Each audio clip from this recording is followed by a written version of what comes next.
one of many stories. When my mother got sick, she passed away already 3 years ago. I took care of her for the last 8 years of her life. And she begged me, Heshy, do not take me to my Maimonides hospital. I had a hospital room set in the house. I was one of the lucky ones. I had young ladies that came to help us. And you know what?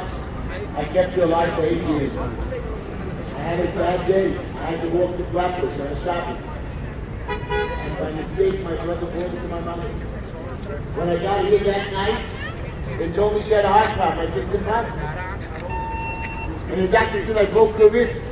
That's what we have to do. I said, who gave you permission? And they pushed my brother out of the room.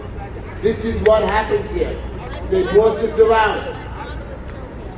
People are telling me stories constantly of their death.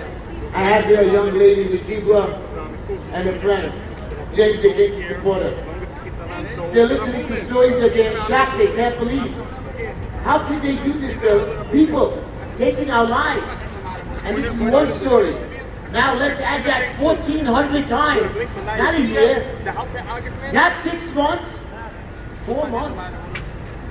Unacceptable. And you know where our politicians are?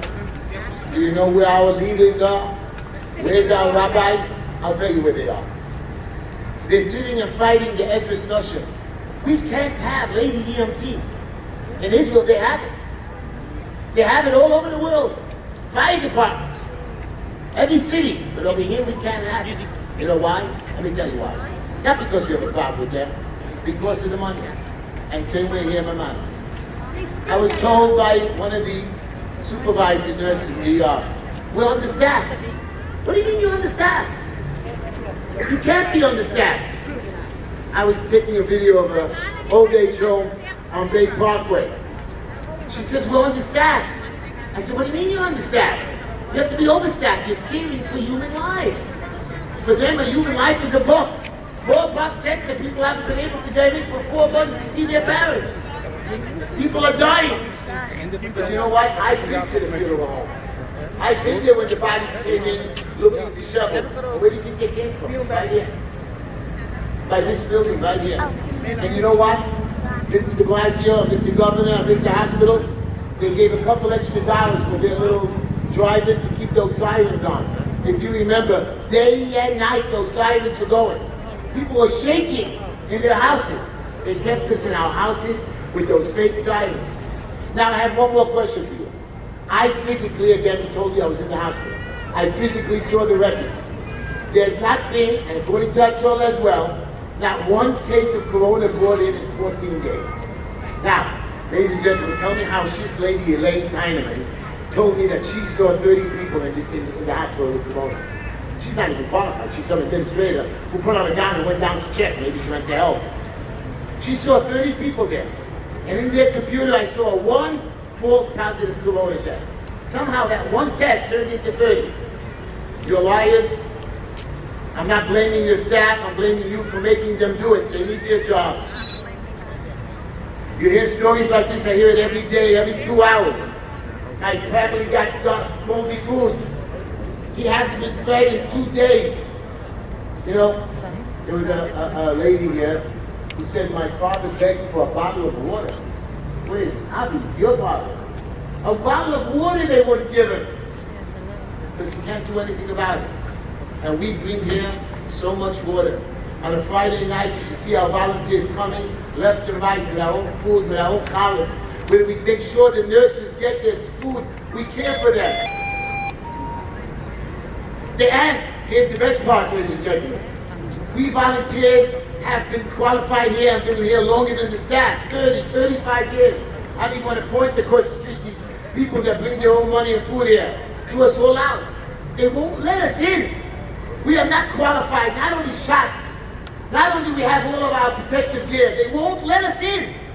What makes the nurses and doctors more qualified to stand on the front lines? But here's my last question for you. She tells me 20 doctors and nurses died.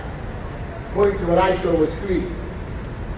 Now, explain to me, with all the people coming here to Corona, somehow nurses and doctors here have superpowers, because they're not Jewish.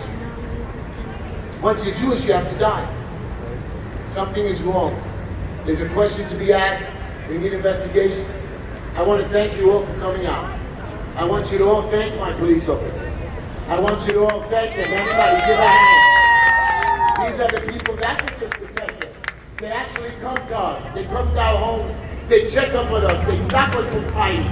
They try to make peace and they understand who we are. There's only one guy that likes to be Lawrence and he said, Tris, I don't like you so much. You better look at them. I don't like you. You're the sergeant. Go.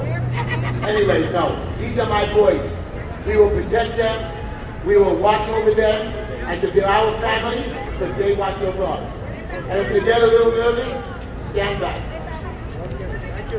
And again, my dear friends, I understand that this hospital, one last thing, they decided to put up a tent, if you notice, for a couple of months. They blocked the streets. Our councilman had to fight them. We fought them. We got the tent down. Your community board, a couple of guys who have, half of them don't live in our community, by the way, voted that they could close the street for months. An actual busy 10th Avenue street they can close. And not now, forever. It's not going to happen. Mr. Maimonides or whatever your gives, I'm not going to fight with you, Chief, but I'm not going to let you close the street. I'm not going to let it go. Even if I have to go away. You don't want to fight with me. I'm not going to fight with you, Chief, but if I have to be locked up, I know you'll give me motion. Anyways, I want everybody to go home. I want you all to think about it. I want you to send your videos out, to viral this, and show this place. They do not care. They think they own us. And if you're going to let them own us, then don't come back. We must boycott this place. We must turn them down from ever asking for donations. And I'm going after the entire board for all the private funding. And I promise you, you're going to lose a lot of money. Thank you, everybody. Good night. Thank you, police officers. Thank you for coming out. Thank you for the guys who gave us the truck and the posters. Thank you, Michael. Don't forget to vote for Michael. Congress.